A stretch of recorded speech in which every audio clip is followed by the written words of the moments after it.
the full armor, starting at Ephesians 6 and 13. Wherefore take unto you the whole armor of God, that ye may be able to stand. Stand therefore, having your loins girt about with truth, and having on the breastplate of righteousness, and your feet shod with the preparation of the gospel of peace. Above all, taking the shield of faith, wherewith ye shall be able to quench all the fiery darts of the wicked, and take the helmet of salvation and the sword of the Spirit, which is the word of God. Amen. Grand Rising, guys. Happy Friday to everybody. We made it. We're at the weekend. And so that's something to celebrate, I think, especially if your work week, have you off on the weekends. Or if you're working on the weekends, maybe you make a little extra. So as you come in, whether you're coming in for the live or you're coming in for the pre-recorded live, come in and have a seat. As you know, these sessions are an hour long. I am your host and teacher, Love, and actually I'm your co-host. The Holy Spirit leads me in everything I do, including this. So today I am going to be discussing something that I know a whole lot about, and that is being yourself. And we pay such a big price to be ourselves. A lot of times, that's the first knowing that people have that we are not ones to be put in a box. We are not ones that click up. We are not ones to be confounded to the state of mind of whoever is the head NIC. We are peculiar people, and we have our own separate narrow paths for a reason, because we are all meant to reach certain people. And the people that we are meant to reach who I'm meant to reach, might be who that preacher is meant to reach that's in the pulpit. Those people that are coming into the service, and those people who are intentionally coming at least to a house of worship. And being yourself, you have to, whether you're being yourself or not, you have to deal with many people who challenge your way of thinking. But that's with anything. And I personally feel it's best to not wear a mask, because in doing that, you limit yourself, you limit God's ability to work through you and for you, and you are ultimately still in a people pleasing state of mind. When you have your spiritual awakening, you understand that you are a lot of times the scapegoat of your family. You are the generational curse breaker. You are ultimately rogue against the matrix system. You are operating outside of the matrix system. And as you do that, if you go through there with a mask on, then it's eventually going to come off. And everything that you have built, every brick that you have laid, actually, there won't be bricks. They will be false. It won't even be real cement. You laying bricks. Those won't be bricks. Laying things on a false narrative, it crumbles. And so we already have a hard enough weight up without faking who we are, without trying to imagine what will be the best way to present my new spiritual awakened self. My whole thing has always been when I look in the mirror, I always want to see my reflection. Even if when I was in a fog and sleep, if you will, um, even when I was using and definitely beyond sleep,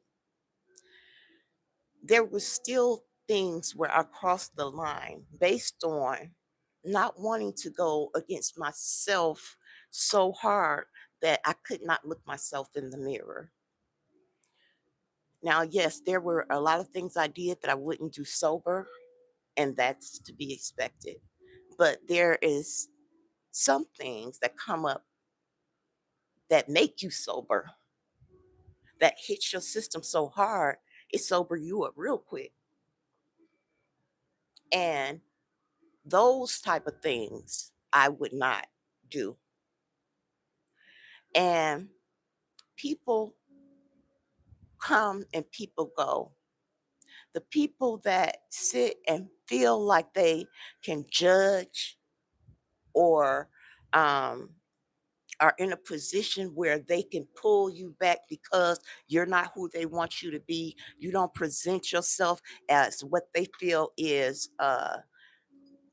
presentable, that's not walking on your narrow path with you, that hasn't heard what you have heard from the Lord, that's not hasn't faced what they have faced in life.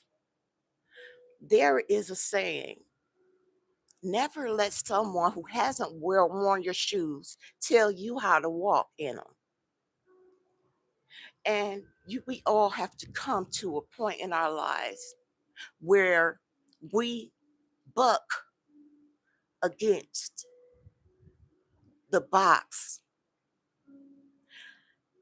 so that our ceiling can have a sky, where the Lord Himself gave us free will, where we have the ability to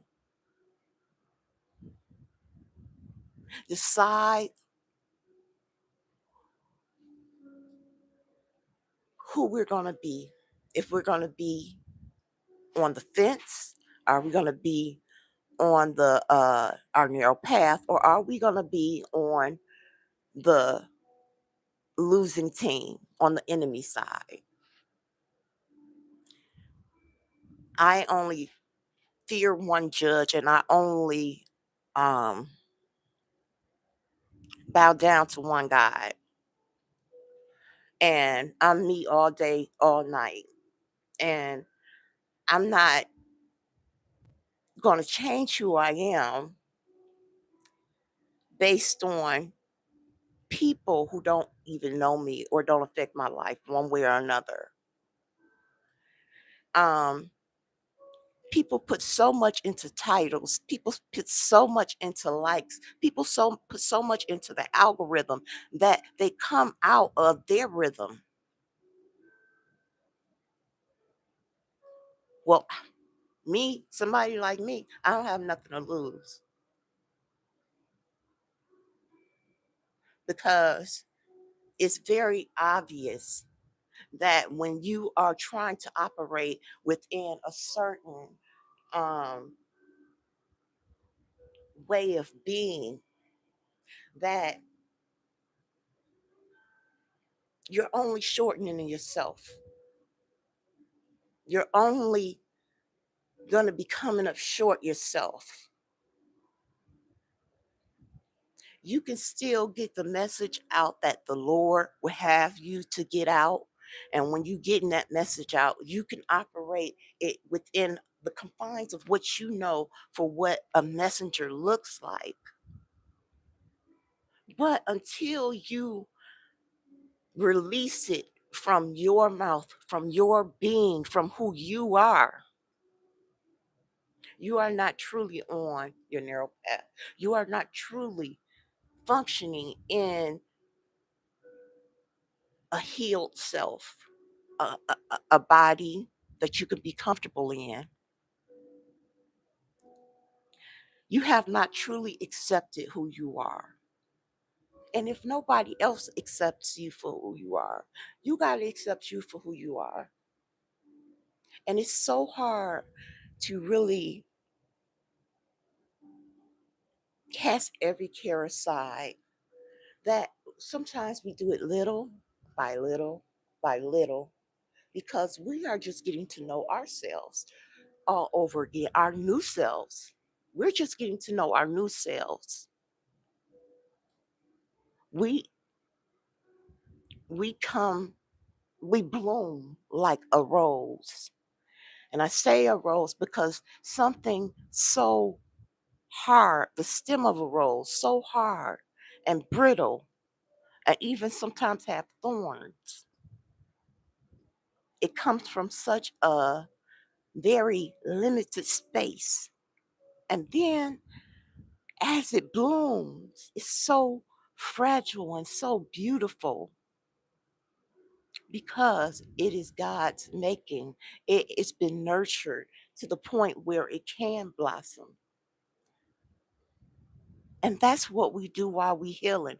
That's what we do as we are becoming.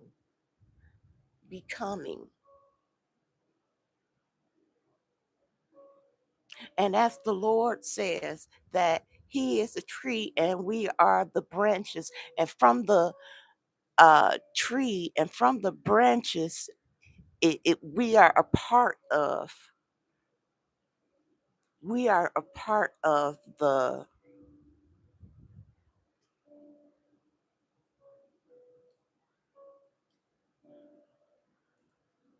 Help me, Holy Spirit. We are a part of the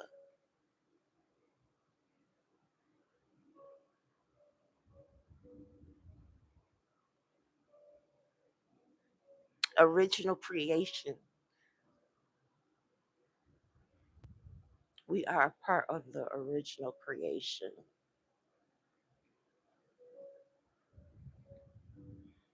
If you think about a tree, it was in the start of mankind, and it was from a tree that first free will was tested.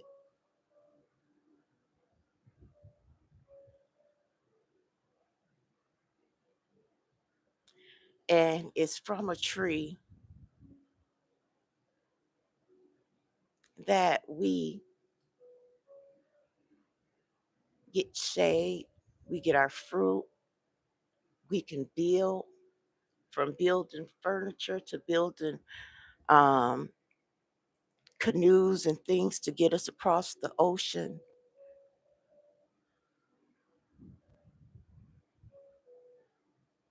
And we are the branches and we bear the fruit that he causes us to bear. He's the one who decides what kind of fruit we bear and who is made available to.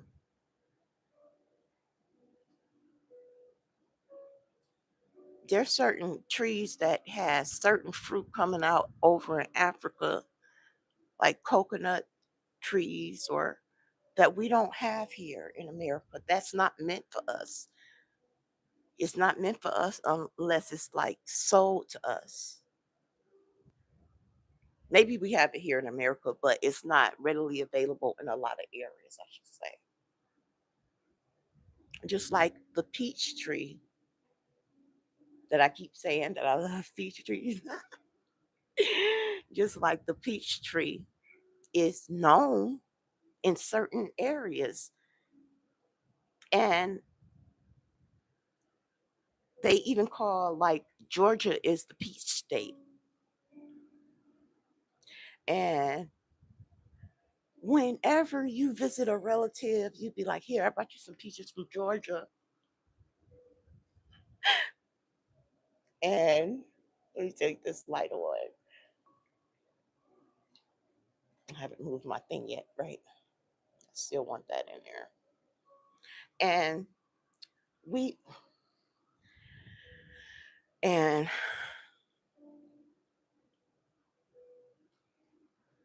if we stay in alignment with who we are meant to be and what we are supposed to produce, then it comes out the best. It comes out naturally, genuinely the best. It's meant for me to touch certain people because of the path that I've been down. And it's meant for you to touch certain people because of the path that you've been down. And I can deliver God's messages as I'm becoming, because after you heal and God creates in you a new version of yourself, I don't know how He does it, but He puts you back together and He uses different parts of your life. And when He puts it back together, healed, then you can still use it in your journey. You can still deliver it to the people that you need to deliver it to, but you're not emotional behind it.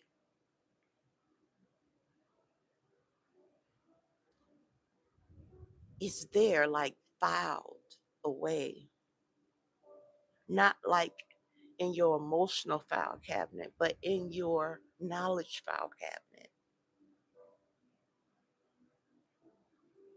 And I cannot escape the things that I have been through because they made me. But I'm all cried out over a lot of stuff, and I have completely healed from a lot of that stuff. So I can talk about it like it's nothing and, you know, say 3 or 4 things that hit like a bomb, like boom, boom, boom, drop 3 bombs back to back, and just still be talking like I ain't said nothing. And people be sitting with their mouth wide open. But these are things that took me years to heal from. That took me going through emotional damage, hurting my own self, going through not feeling worthy, going through different dimensions of putting myself in situations because I didn't feel worthy. But now that I'm healed, it just only take a second to say it out my mouth. But it took a lot for me to get to that healing. 20 years, a lot of times, or 7 years, the time that I was um, drinking, or every part of my life has been because of another something else that has happened in my life. And now they are just simply things that God can use to touch our youth, to touch people who are familiar and getting ready to go through different things because they can see the similarity in me. I'm not talking about out of a textbook. God has touched my life in such a way that you know that I can relate, but at the same time, I'm not still there. But I can pull from my past what would be a message for God to use and delivering it in such a way that I'm using my gifts and that I'm being real and true to myself. And I pay a big price to be true to myself.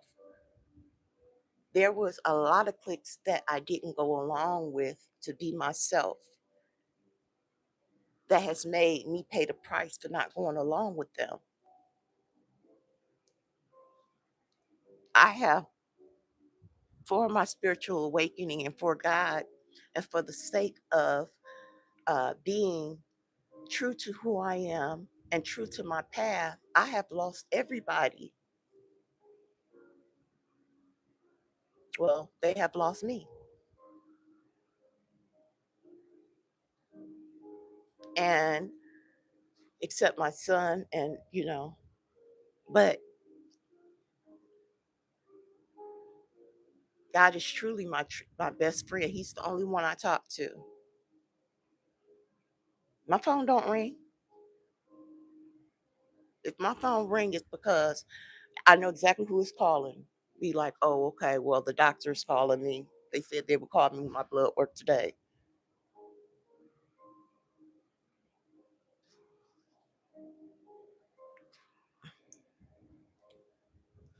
If my phone got turned off, all I would have to do is tell the business people to email me.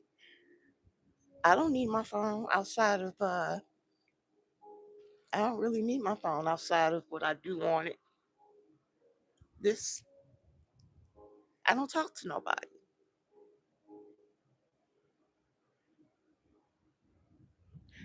And I have learned that you can try to sound more professional. You can learn new words, new vocabulary seeds. You can learn new vocabulary words or whatever. But if you're not being yourself and true to who you are while delivering your message, then not only is it fake, but it comes across as fake. And in seeing that, me pulling from what will look professional because I want to be professional. But as the Lord let me know, I can only be me and come across. I mean, I can only be me. I don't look professional or whatever, but I'm going to put my best foot forward and do it in a professional way. But I'm not, who I want to be as far as uh, speak a certain really professional way and um, try to come across as a newscaster and stuff so I could be more in the way of being professional for God. But I'm putting my best foot forward and I'm just being me, who I'm becoming. And in trusting God and knowing that who who I'm becoming is enough. Not only am I enough, but I'm really, really made the decision to be comfortable in my own skin. Because I cannot be anybody else.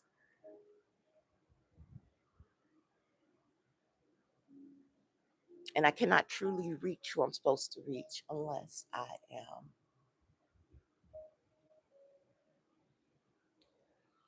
being true to who I'm becoming. And maybe God is just starting to let me become who I am becoming because I'm always real, but also I'm always trying to be my best self.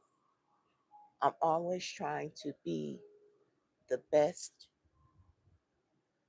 for God. I'd be wanting to represent, just like if I was working at, um, when I was working at the barbecue restaurant.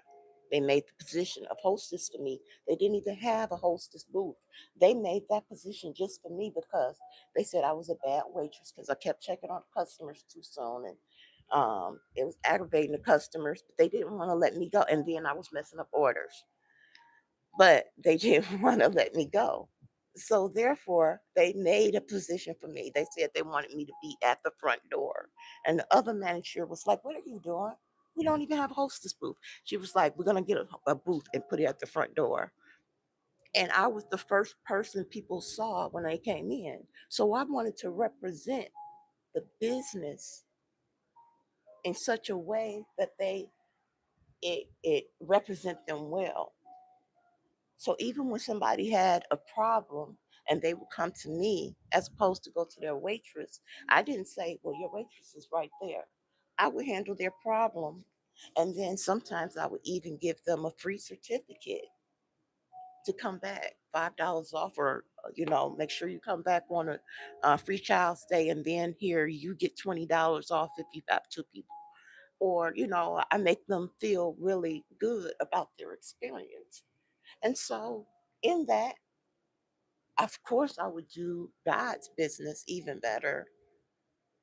So I put my best foot forward and I want to be professional. But He's telling me that the best thing that I can do is be myself, who I'm becoming. But I don't really know this self that well because, like I said, I'm becoming.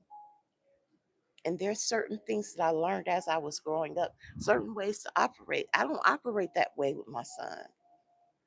The way that I was taught coming up, versus how I operate with my son, it would be a disgrace. Be like, you let him talk to you, you let him talk that, you don't make him do this, you don't make him do that, and you give him that option instead of just making him. You like, I want him to respect me, and I'm going to make sure that he respects me, but I also don't want to hinder who he's going to be or make him feel like, he got to respect everybody to the point where he tucks his own character in. I want him to grow up with character, not somebody who is looking to please everybody. And when he's wrong, I do punish him in my way. But like I said, I'm still becoming. It was a time I didn't feel like I would allow people that's younger than me to tell me how to do different things. But now I find myself watching different creators that are a lot younger than me because they know stuff that I don't know. They've been that's their field. And so I'm still I'm becoming, and I'm allowing God to change who I have grown up to be because it was wrong. How I grew up was wrong. It was not right. I was not treated right. I was not loved right. I was not taught right.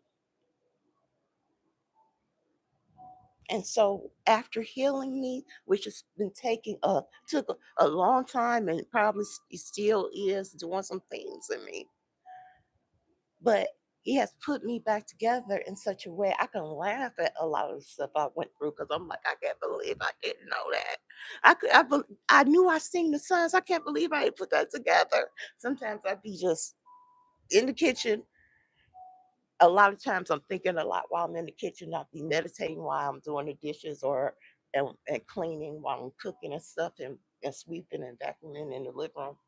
And I'd be thinking to myself, like, I don't believe I didn't pick up on that pattern. I'll just bust out laughing at myself because I'd be thinking what the other person might have been thinking. Or I remember how their face looked and then I make out their face now because I'm like, I know that they were sort of laughing. I could tell they were sort of laughing, even on the phone. Be like, I could tell they had a chuckle, but I was like, nah. But now that I know everything, I'm like, uh, whereas when I first found out, I was so in shock. My head was spinning. And then some things I cried about. And as things was being taught to me or shown to me, but I'm all cried out. I have healed from so much. It feel like if you could see my spiritual man, it feels like I have been, how those uh vases be put back together with glue, and they look like you could tell every part of them that was broke, and they have been put together with glue, and they just sitting there, and you could tell everything that was broke. If you looked at me, my spiritual man, before it healed, now I know that God has healed it whole. But that's how it would look, because it's like every part of me was broken. Everything. But I'm coming from a healed place now. I've been feeling my joy, but that has been peace beyond understanding. Because if you looked at my journal at the times I was feeling joy, then you would be like, was you faking the joy? No, I felt joy. But looking back, I'm like, how could I feel joy when I was going through all that? Peace beyond understanding. But it's undeniable the things I've went through. And God is going to use it for his glory. And I'm allowing him to do that work in me, to do whatever he would set out to do in me. Yeah, I remember while I'm moving all this like this, right? Because one day I'm going to have a staff, and they're going to have different camera angles, and they're going to shoot me from different, I don't like that this skirt is all the way up like that. And they're going to shoot me from different camera angles. And so for now, I am just visualizing the future, what the future is going to look like. And I'm putting action behind my visualizations of it. So happy Friday, guys. I hope you're well rested. I am. This morning, I'm going to make some pancakes and sausage and eggs for myself. I know my son is all pancaked out, but I'm just going to make him a couple grilled cheese sandwiches with sausage in them and put him some Fruit Loops on a plate, because he don't like it with his he likes the Fruit Loops with marshmallows. He don't like it with milk. So I put it on a plate with his stuff. So I'm just gonna make him some of those skinless beef sausages, because we're off pork, and I just started getting stuff that's off pork. And so they had skinless Eckrich beef sausages, and so I'm gonna make him a couple of those in the air fryer and put it in the middle of a grilled cheese sandwich with the Velveeta cheese. But I'm looking forward to having a really good day today and enjoying God's grace and mercy. You know, this month has been my birthday month, and also Christmas in July, as I have taken that into my spirit from one of the spiritual guides that the Lord sent me to listen to, one of the three. And um, I've been really experiencing Christmas in July, even in now my becoming, my my rosebuds now are sprouting out, and I have reached the point of not being affected by anything outside of myself, outside of my serenity prayer. God, help me to accept the things that I cannot change. Help me to change the things I can't. Give me the courage to change the things I can, and the wisdom to know the difference. And I have enough wisdom to know I can't make people like me. And I can't even make the algorithm acknowledge me. I can't make people see me or acknowledge that they see me. But I can be myself, and I can enjoy the experience of delivering what God had me to deliver. And then I can walk away with a smile on my face and not look back, because I have done what I came to do. I have enjoyed what I came to do. And everything else is out of my control anyway. So when I see somebody stealing something that I said, because I know people ain't watching me like they're watching them, it won't affect me, because good. They got something good that they can say that I said. Maybe that's who I was supposed to affect today, that day.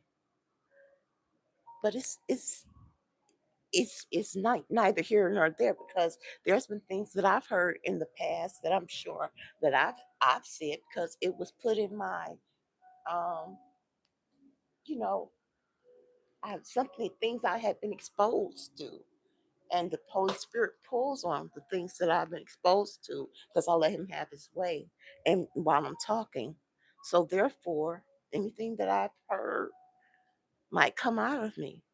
It's not gonna come out of me the same way.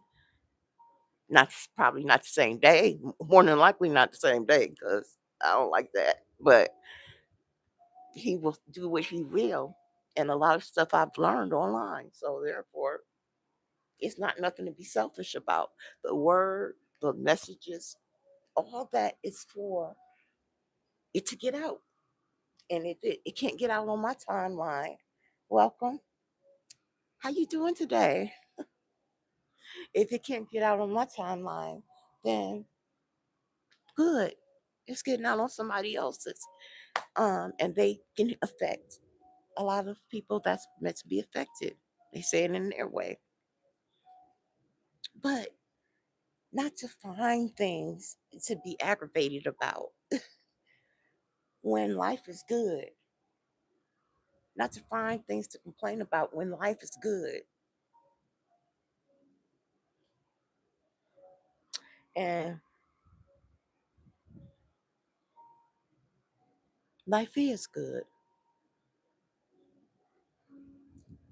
And I know that it's a lot going on in the world. And we shouldn't gloat over the things that is going well. We shouldn't gloat whatever, but we should acknowledge God's goodness in our lives when we are living a God-fearing life. And it's a lot of people that might come across me in the after the pre-recorded, and they might decide that they are going to pick up some of the things that I'm saying here today, and then it will bless them like it has blessed me. These are things that the Lord has told me so that I can enjoy my life more, the life that He is making for me in my new season. After all I've been through, there is an ending to all the trouble. Trouble don't last always. And the morning isn't when Christ comes. The morning is when you give your will over to God and your season comes in His timing for Him to allow you to become,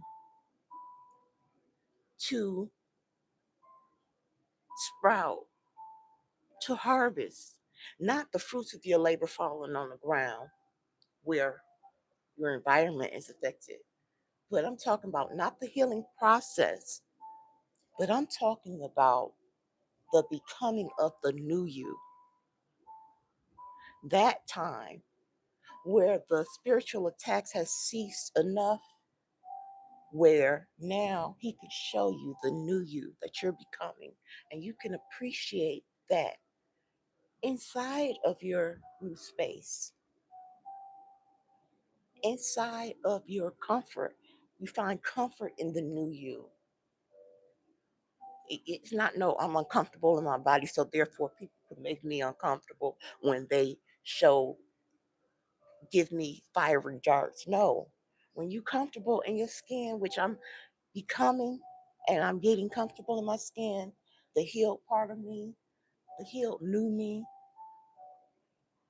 and now I'm not easily affected now. I can listen and hear what is being said ex- instead of hearing it from my point of view, but hearing it as it's coming across, hearing it without feeling um, like finding something in it to feel like it's something about me somewhere.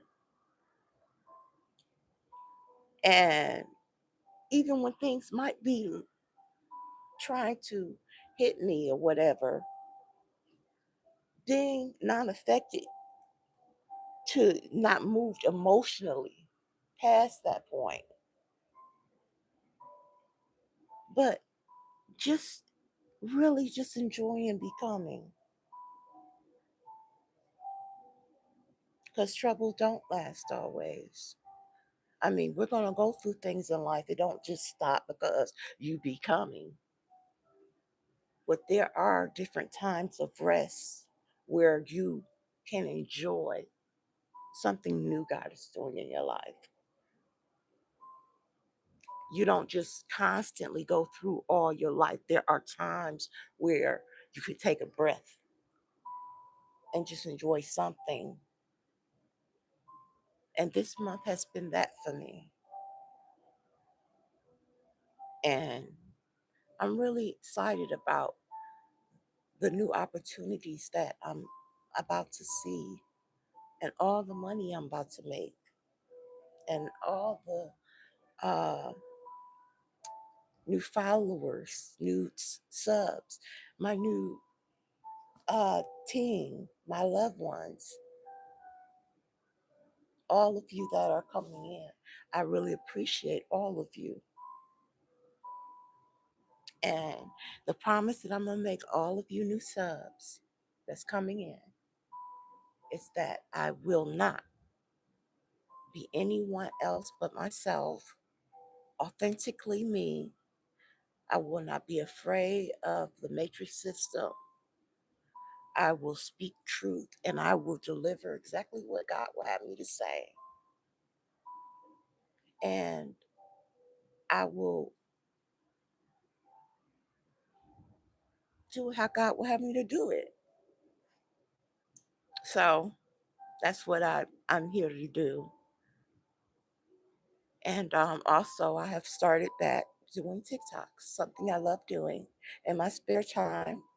It is a productive outlet, and there is a target audience that I'm reaching that has been always a part of my ministry. From day one, I've been saying that I believe I have a ministry for young girls, for young women. And through different skits that I do, they'll be able to see themselves or situations that they may face and the silliness that might be, or something that they can look at and measure as being silly, or look at and take an example from without going too far.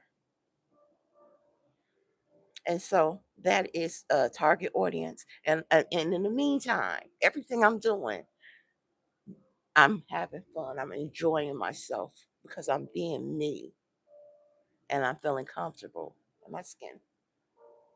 There's no other way to be. I've gotten to the point where I don't cuss anyway. It's been years since I cuss, and it's not a part of my character anymore. I don't drink anyway. I don't do any drugs anyway. And I all of the things that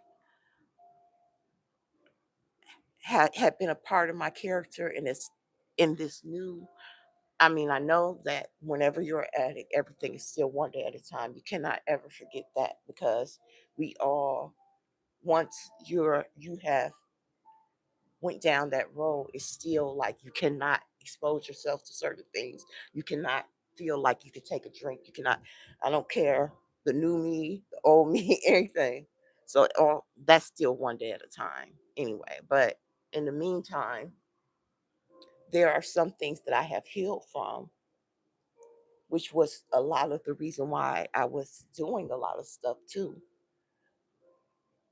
And it's reflected in the new person that I am becoming. I'm really excited about what God is doing in my life. A lot of the destiny delays that has been put on my life, has the chains has been broken. The chains has been broken in my dreams. A lot of people are facing their harvest season from what they have done to me. And I have prayed for them.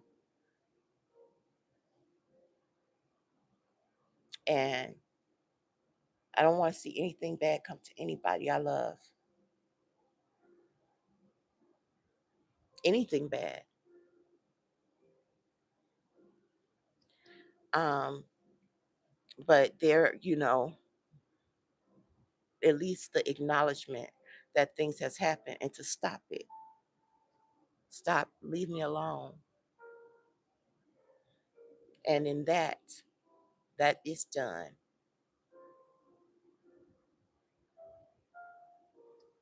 I've been through enough, and that's it. God's not letting me suffer those things anymore.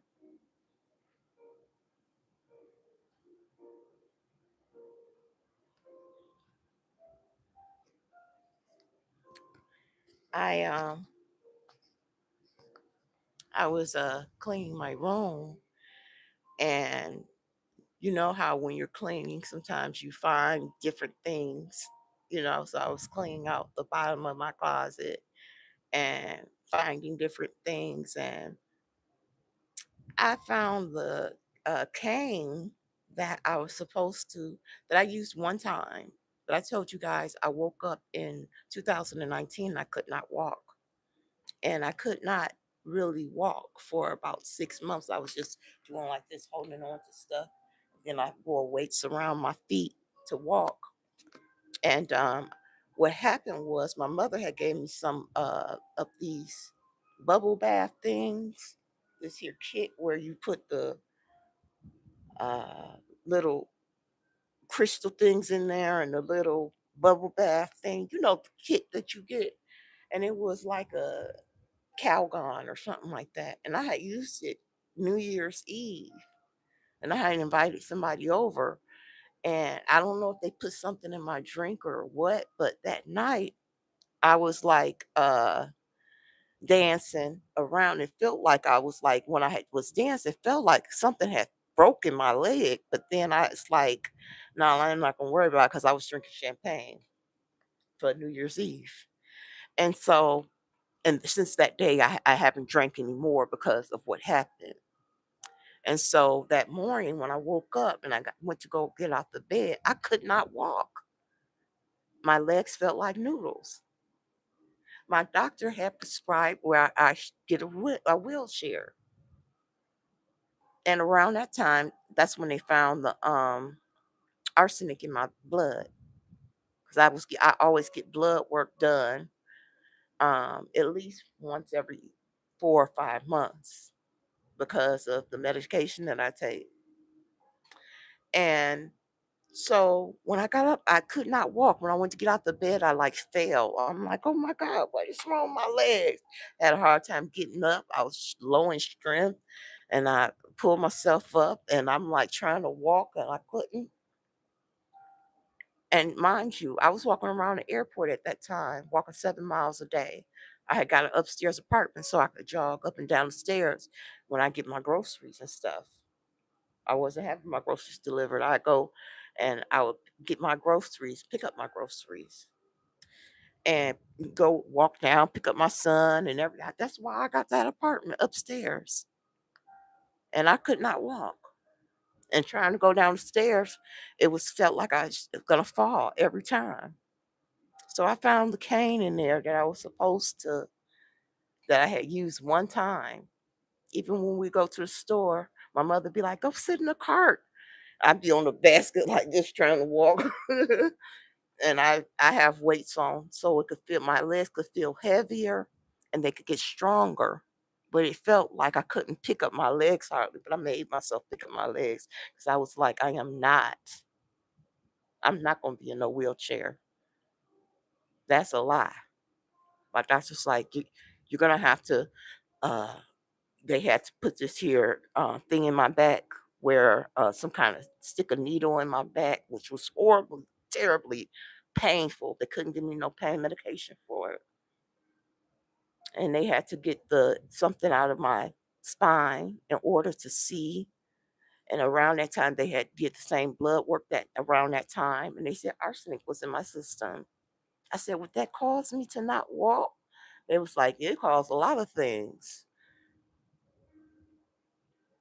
and so I found the cane. And though my legs are numb from here down, I have neuropathy in my hands and in my feet. Though that's the case, I can even jog a little bit. But I threw that cane in the garbage. Threw that cane out. I'm like, you have no space here, buddy. You is a lie. I am not about to be in a wheelchair. My mom's like, I'm like, I'm not gonna be in a wheelchair. She was like, some men like women who be in wheelchairs because they like to take care of women. I'm like, it won't be me. You need a wheelchair. I don't. I'm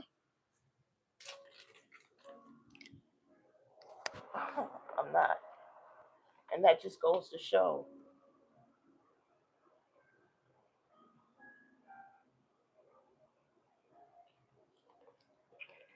And that just goes to show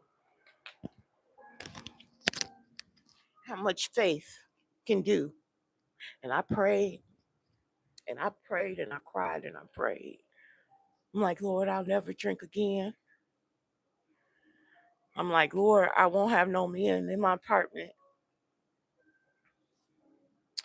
And my son was sleeping. I let my skating partner at that time. Well, I used to really skate really good. I can't skate no more. They too heavy for my legs, and I can't balance on them. I used to wear high heels all the time because I loved wearing high heels. I can't wear high heels anymore because my legs are numb. I can't drive no more because my legs are numb, and the license plate says I cannot drive because I can't feel the pressure of my feet. So I can't drive no more. It's against the law for me to drive.